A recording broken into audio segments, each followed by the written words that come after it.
Do you know why moats matter? Well, just ask Warren Buffett. He's the guy who pioneered the idea. You know, economic moats, kind of like castle moats. These moats protect a company from competitors and better ensure long-term returns for investors.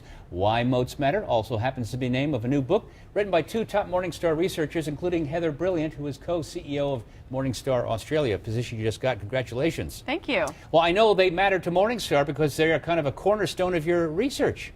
That's right. We've actually been researching moats and companies' competitive advantages for over a decade now, and so we've really tried to culminate all of that in this book. All right, in a nutshell, what's a moat? A moat is a sustainable competitive advantage.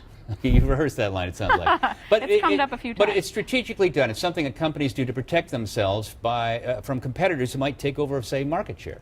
Yeah, absolutely. So market share can be one indicator of a company having a moat, but it can also be a red herring, I guess you could say.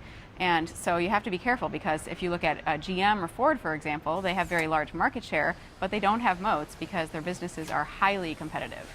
Now, can companies and do companies actually go out and deliberately create moats? There are definitely companies who focus very deliberately on doing this. And I would say most companies do spend quite a bit of time on their strategy and how they fit in with their competitors. And all of that relates to building a moat or sustaining a moat. Can you describe how that's done? Sure. Well, generally speaking, companies look for ways to earn excess returns, right? That's essentially what most profit-seeking companies are trying to do. And so what we're looking for with our analysis are companies that are able to earn excess returns over a sustained period of time. So actually we think that the duration of excess returns is more important than the magnitude, meaning that we'd rather see a company that can earn excess returns for 20 years, even if it's just a small spread above their cost of capital. You mentioned car companies as not being moat-rich.